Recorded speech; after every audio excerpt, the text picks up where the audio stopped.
आने की बात हो रही है, वो फॉर्मलाइज कर दिया गया है और कहा कि ट्राइबल काउंसिल की अनुमति मिल गई है। कौन सी ट्राइबल काउंसिल की अनुमति सर? वो बेचारे शोम्पेन ट्राइबल निकोबार में 300 बच्चे हैं, थोड़े बहुत निकोबारीज हैं, उनकी सुनता कौन है? अगर उनकी सुनते होते तो भाई साहब निकोबार का पोर्ट ही नहीं बनता था।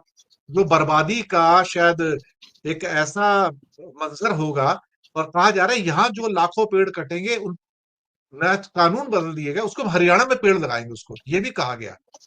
कमाल की बात है साहब। ऐसा मानव निर्मित विनाश मैंने पहले कभी नहीं देखा कि रेन फॉरेस्ट का और हमारे हिंदुस्तान नहीं पूरे दुनिया के सबसे पुराने एंसेस्टर्स का इतना विनाश हमने पहले कभी नहीं देखा। देखकर रोना आता है। आज कुदरत गुस्से में है। हिमाचल, उत्तराखंड, कश्मीर, पंजाब, अंडमान निकोबार और बाकी राज्य क्या कर रहे हैं हम सर? क्या कर क्या रहे हैं हम लोग? राकेश जी, स्वागत है आपका। बहुत शुक्रिया दिनेश जी। मैं अपनी बात एक शेर से शुरू करना चाहता हूँ।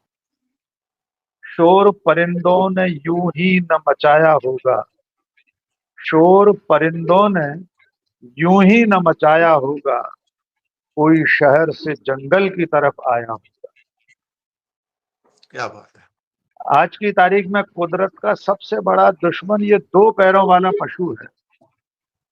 परिंदे तक समझ सही बात जाते हैं कि अगर जंगल की तरफ कोई शहर से आ रहा है तो उनके घरौंदे उजाड़ने आ रहा है, उनके रहवास को उजाड़ने आ रहा है, पेड़ काटने आ रहा है, नदी को पाटने आ रहा है। इसलिए आज की तारीख में अभी जो दिनेश सर बता रहे थे बहुत विस्तार से, ये तमाम आपदाएं सिर्फ प्रकृति के प्रकोप का परिणाम नहीं। प्रकृति को गुस्से में लाने, उसको प्रकोप दिलाने के दोषी हम सब हैं। आपने ग्रेट निकोबार प्रोजेक्ट की बात कही, आपको अच्छी तरह ध्यान है। मैंने आपको वहीं से अंडमान से ही फोन लगाया था जी। दिनेश सर। हमने कुछ समय पहले, प्रोफेसर भी है, मैंने कुछ समय पहले अंडमान से ही वीडियो बनाया था इस पर, ग्रेट निकोबार बिल्कुल प्रोजेक्ट जो बिल्कुल। है, और इसीलिए आपने मैंने इसमें आज मेरा कुछ स्पेशली आपको इनवाइट किया सर, कि ये मैं बहुत कुदरत शुक्रिया। के ऊपर प्रोग्राम है, तो आपसे बेहतर कौन प्रेजेंटेशन देगा निकोबार का? नहीं नहीं सर, आप बहुत जानकार हैं, और उस वीडियो में भी ज्यादातर जानकारियां मैंने आपसे लेकर ही, क्योंकि वहीं खड़े होकर मैंने बनाया था अंडमान से। जी। हमारे दर्शकों की जानकारी के लिए बता दें कि जो ग्रेट निकोबार प्रोजेक्ट है, मेगा प्रोजेक्ट कहा जाता है, उसमें बहुत कुछ होने वाला है। उस प्रोजेक्ट में एक ट्रांसशिपमेंट, इंटरनेशनल ट्रांसशिपमेंट बंदरगाह, एक हवाई अड्डा है, एक स्मार्ट सिटी टाउनशिप है, एक बिजली संयंत्र है। शुरुआती तौर पर 72,000 करोड़ रुपए से ज्यादा का प्रोजेक्ट है। अब तो पता नहीं कितना हो गया होगा, और 2021 में शायद इसका पहला प्रोजेक्ट तैयार हुआ। आपने जिन आदिवासियों का जिक्र किया, जो दुनिया के सबसे प्राचीन रहवासी हैं धरती पर, उनमें से हैं वे लोग, गिनती के बच्चे हैं। उनको बचाना पूरी मानवता की जिम्मेदारी है। उनके पास तक पहुंचना संभव नहीं है, उनकी भाषा बोली हम अभी भी नहीं समझते हैं। लेकिन इस प्रोजेक्ट के आने के बाद जो खतरे हैं, उनमें इंसान से लेकर कुदरत की तमाम सारी नेमतें हैं, वे सब खत्म हो जाने वाली। ये जो निकोबार का जो इलाका है, इसमें बहुत सारे ऐसे मैंग्रोव है, तमाम सारे ऐसे जलीय जीव हैं दुर्लभ। एक कछुआ है जो दुनिया में एक आध जगह, अफ्रीका के बाद अकेला यहाँ होता है, और उसका नाम भूल रहा हूँ, मेरे वीडियो में उसका जिक्र है पूरा। ऐसी अनेक चीजें हैं जो इंसान खुद पैदा नहीं कर सकता। हजारों लाखों साल से प्रकृति के विकास क्रम में हमारे देश को नेमत में मिली है कि हमारे एक द्वीप समूह में वे वहां मौजूद है, और ये देश का आखिरी सिरा है, हमारे भूगोल की अंतिम सीमा है। और उसे इस तरह के अंतर्राष्ट्रीय बंदरगाह, हवाई अड्डा, टाउनशिप, बिजली घर लगा के बर्बाद किया जा रहा है। आपने जो जिक्र किया, कितने लाख पेड़ काटे जाने वाले, शायद 5 लाख पेड़ों की तो प्रारंभिक बातचीत है। और मजा देखिए सर, उससे जो असंतुलन पैदा होगा, इतने लाख पेड़ों के एक ऐसे हिस्से में से कटने का, उसे संतुलित करने के लिए हरियाणा में अरावली पर्वत श्रृंखला में पेड़ लगाने का वादा कर रही सरकार। केंद्रीय पर्यावरण वन मंत्रालय लगातार उसकी मंजूरियां दिए चला जा रहा। और ये सच कहा आपने, मेरी जानकारी में नहीं था, आज पहली बार आपसे सुन रहा हूँ। ये कौन सी ट्राइबल काउंसिल है, कौन सी आदिवासी परिषद, उसके सदस्य कौन है, क्योंकि जहां तक हम और आप जानते हैं, अंडमान निकोबार के आदिवासी किसी सूरत में ऐसे किसी प्रोजेक्ट के पक्ष में सहमति नहीं दे सकते।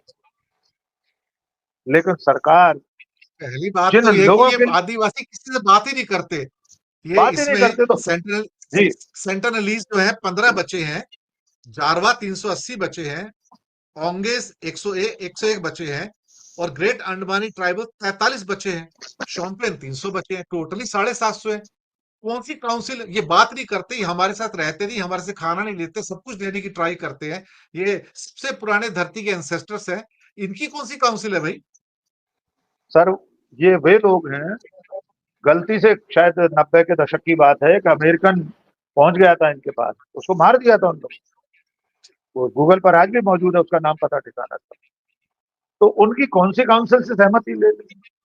लेकिन मैं अपनी अपनी बात खत्म करूं तो मैं वो इशारा छोड़कर जाना चाहता हूं कि आखिर ये ग्रेट निकोबार मेगा प्रोजेक्ट तैयार किसके लिए हो रहा है? वो राष्ट्र सेठ कौन है जिसको इसका प्रोजेक्ट मिलने वाला है? टाउनशिप का, हवाई अड्डे का, बंदरगाह का, बिजली घर का? वो दो जो डबल ए हैं, ए उनमें से किसी एक को मिलने वाला है, इसमें भी किसी को कोई संदेह नहीं। और अंतिम बात, जो सबसे महत्वपूर्ण बात है, सबसे महत्वपूर्ण तो यद्यपि वो जो हमारा जो इकोसिस्टम है उसकी बर्बादी, हमारा जो पर्यावरण संरक्षण है वही सबसे महत्वपूर्ण है, लेकिन क्योंकि मैं सैन्य विज्ञान का विद्यार्थी हूँ, इसलिए मैं उस सबसे अंतिम चिंता को भी रेखांकित करना चाहता हूँ। सर, यहाँ ये जो प्रोजेक्ट बन रहा है, वहां तो आम भारतीय नागरिकों को जाने की इजाजत नहीं। भारत की नौसेना के कब्जे में है वो सेना। जी मालूम है।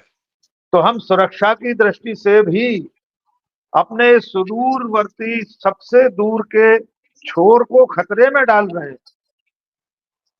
ये जो अंतरराष्ट्रीय बंदरगाह बनने वाला है, वहां पूरी दुनिया से मालवाहक जहाज आएंगे। उसके बाद हमारी सीमा की जो जो जलीय सुरक्षा है उसका क्या होगा? वहां किस तरह से आप इस बात का संरक्षण कर पाएंगे कि पूरी दुनिया के कारोबारी मालवाहक जहाज, कंटेनर्स बड़े बड़े उस पॉइंट पर पहुंचने वाले हैं जहां भारत के लोगों को भी जाने की इजाजत? नौसेना का वहां पर एक कमान है, उनके कब्जे में। कुछ एक जगह ऐसी हैं, बहुत बहुत बड़े द्वीप समूह, बहुत सारे द्वीप समूह, बड़े नहीं, छोटे छोटे, बहुत सारी संख्या में, संख्या शायद आप ही बताएंगे, 500 कुछ द्वीप द्वीप हैं छोटे छोटे। 550 उनमें करीब से है। कुछ में जी 550 करीब है टोटल। 550, वही मैंने कहा। उनमें से कुछ में जहां जाने की इजाजत है, हम सबको भी, उनको भी नौसेना की अनुमति लेना पड़ता। तो आने वाले कल में ग्रेट निकोबार प्रोजेक्ट कितना खतरनाक हो सकता है, न केवल पर्यावरण की दृष्टि से बल्कि जनसांख्यिकी की दृष्टि से, डेमोग्राफी के नजरिए से, और हमारी राष्ट्रीय सुरक्षा की दृष्टि, हमारी जो तटीय सुरक्षा है वो भी खतरे में पड़ जाएगी। जी दिनेश। जी बहुत बहुत धन्यवाद।